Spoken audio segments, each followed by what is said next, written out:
In case you missed it, Lucasfilm revealed a lot of new stuff earlier today, but it also gave us more information on a series we've known was coming for a while. Andor, we have a title, but we also got a sizzle reel, a behind-the-scenes look at production which has just begun on the series. So, breakdown number 2, here we go. We open with Cassian from Rogue One saying everything he did for the rebellion.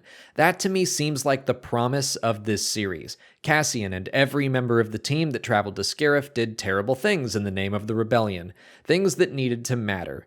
That's what I expect we're going to see from this show. StarWars.com calls Andor a tense, nail-biting spy thriller created by Tony Gilroy, set to arrive on Disney Plus in 2022.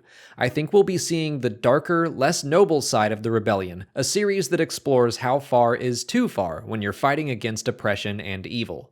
The first minute or so is just about Diego gushing over his excitement, which is absolutely infectious. I love that he is getting to return to a character and universe he loves when he thought, understandably, he would just get one shot at Star Wars.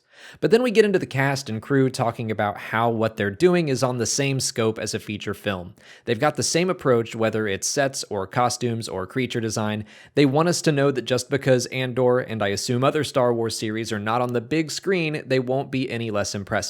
I think The Mandalorian has already shown what can be done for Star Wars on television, and frankly the other productions for Disney Plus like Falcon and the Winter Soldier look insanely good. They are going all out here. Costume designer Michael Wilkinson also drops that there are 12 episodes and over 200 named cast members. I don't know why, but the fact that it's 12 episodes makes me curious about whether or not this will be an ongoing series like The Mandalorian or a limited series like Kenobi. I'm already used to The Mandalorian and its 8-episode seasons, but the Clone Wars Season 7 was 12 episodes, so I'm hopeful Andor will get more than one season. I think this is a story that could span multiple years and be very engaging, leading us closer to the time of Rogue One. They show off a handful of pretty big-looking sets, but also a shot of space in what looks like the volume. Kathleen Kennedy did say they were building a volume in London where Cassian is filming, so that's great. There's some great, very spy, thriller-feeling concept art thrown in, a shadowy man in the rain on a bridge, Cassian and team planning a job for what looks like a dam, which gives me James Bond GoldenEye vibes, and there's an Imperial with them, maybe a mole or someone disguised in an Imperial uniform, some Venator-class Star Destroyers being ripped apart. Is this Braca again? We maybe saw it in the Bad Batch too. Is Braca the new Tatooine? Or it could just be another location where Clone Wars Republic tech is being repurposed. All the concept art is exciting and looks awesome. This feels very Rogue One, and I can't wait to see what horrible, life-altering, and traumatic problems Cassian has to face.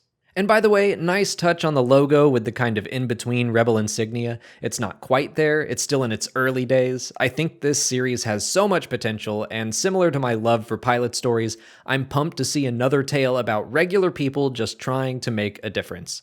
But that's going to be it for my Andor breakdown. Not nearly as much to talk about here since it wasn't a full trailer and they're staying pretty tight-lipped, but still, exciting times. If you haven't already, please like this video, subscribe to the channel to keep up with all of our Star Wars coverage, follow us on Twitch, Twitter, Instagram, and Facebook, and consider checking out our Patreon page.